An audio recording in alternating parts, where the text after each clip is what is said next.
Check this.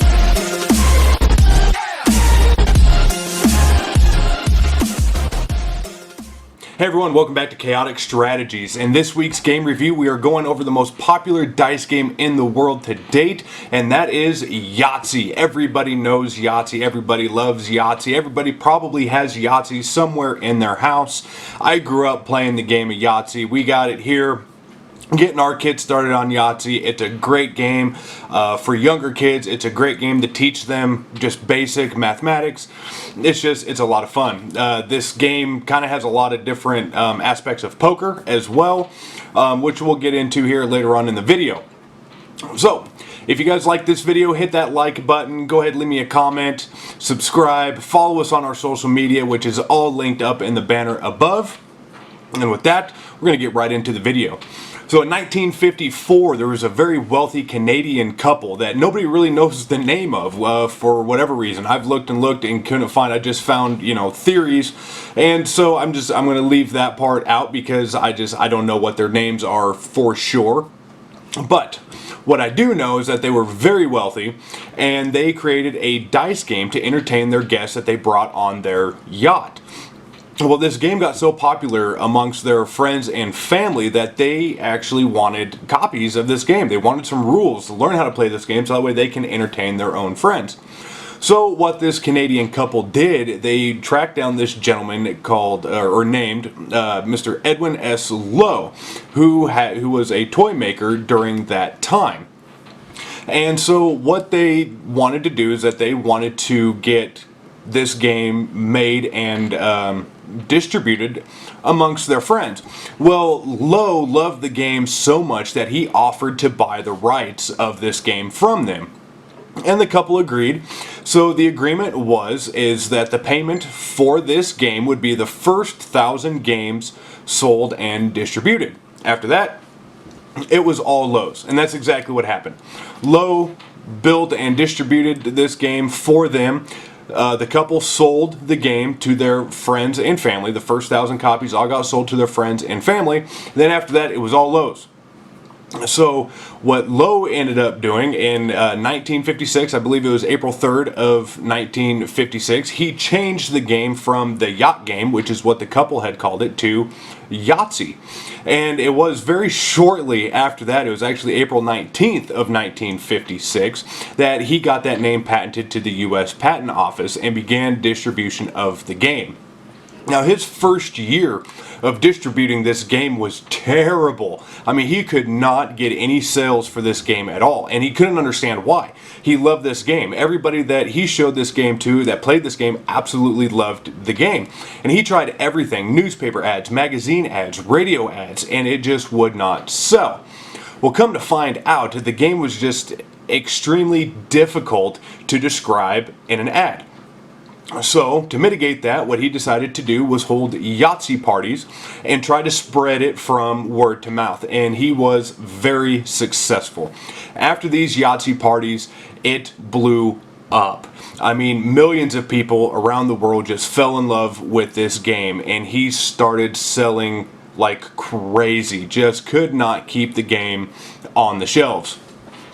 Within his ownership of the game, he sold over 40 million copies of the game worldwide. Just an incredible number. I mean, it pretty well set E.S. Lowe Company at an all-time high. I mean, this was one of the games that made the company what it was. Well, it was later on, much later on, 1973, is when Milton Bradley bought out E.S. Lowe. So after that, Milton Bradley went through, they changed a lot of things as well, a lot of different marketing. Edwin had changed a lot of marketing over the years as far as, the rules, the layout of it, the different dice, the different scorecards, to keep production going. Well, when Milton Bradley took everything over and they got the rights to Yahtzee, they did the exact same thing.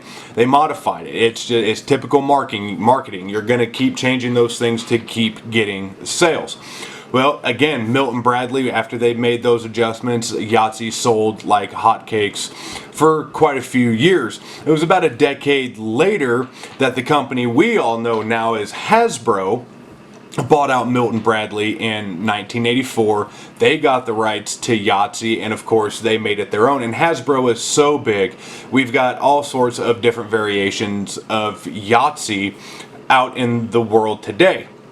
And then in 1996, Hasbro released the first computerized Yahtzee game where you could get Yahtzee on the computer and play Yahtzee online. So, I mean, it's got a kind of unique history, as do all these games when they first came out. A lot of these games that I'm going over have really unique histories. So, kind of going into the gameplay of Yahtzee, you can have up to 10 people play this game. You have 5 dice, and you can either roll the dice with your hand, or usually the game, that if you buy the game, it comes with a cup of some sort that you can roll the dice in. You shake it up, throw them out onto the table. And then you also have your scorecards that come with the game, as shown right here. So your top section of the scorecard are just your basic 1 through 6. So the object is to get the highest score possible within those categories. So if you rolled 4 ones, you would write 4 or 5 or whatever, and you fill those in, and then once that top section's filled up, you write your total down. If your total is scored above 63, then you have your middle section there where you can add 35 points. And then you tally up your total score from there on your top section. Going into the bottom section, this is where it starts to resemble poker a little bit. You have all of your different sections there as well. You have your 3 of a kind, full house, small straight, large straight, Yahtzee, and your chance squares. So again, and those are all set with predetermined scores. So like your 3 of a kind, depending on what you roll, if you roll 3 6s, then your number there is going to be 18. If you're 4 of a kind, same deal. If you run 4 6s, then your total there is going to be 24. After that, you have presets. Your full house is worth 25, your small straight's worth 30, large straight's worth 40, Yahtzee, of course, is worth 50, and your chance square is whatever you roll at the end of your 3 rolls, whatever's on the table, you add all that up, and that's what that score is going to be. On the newer scorecards of Yahtzee, you also have what's now bonus Yahtzee. So if you get up to 3 other Yahtzees outside of your first original Yahtzee, you put an X on that bonus, and each X is worth 100 points. Again, at the end, you're going to tally up everything on your bottom part of the scorecard, and then you're going to add the top part of your scorecard to get your final total. Person with the biggest number wins. So that, and it's pretty straightforward. A lot of it is chance, but there is some kind of skill to it a little bit. So that way, but it's more or less skill for you, not necessarily skill as beating everybody else. Because of course it's always going to be chance, especially when you're trying to roll for your small or large straights or get a Yahtzee. I mean, whatever the dice hits, that's what it's going to be.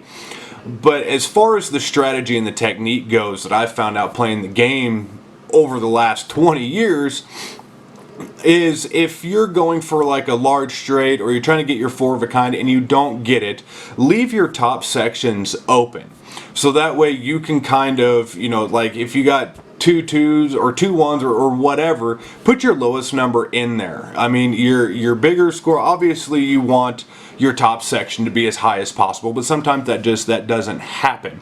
For me, I usually go after everything on the bottom part of the card first, the best I can, and then I'll start working on my top section, and I will leave my chance square open for as long as I can to get the biggest number that I can. You can't just roll until, you know, everything's filled in and, you know, you get all your Yahtzee bonuses or whatnot. Once everybody's down to about 1 square left on their scorecard, everybody goes one more time to try to get that last square filled. After that last roll, if you don't get that square filled, you just X that out. Whether you get it or not, that's how it goes. You mark that out and then you tally everything up from there.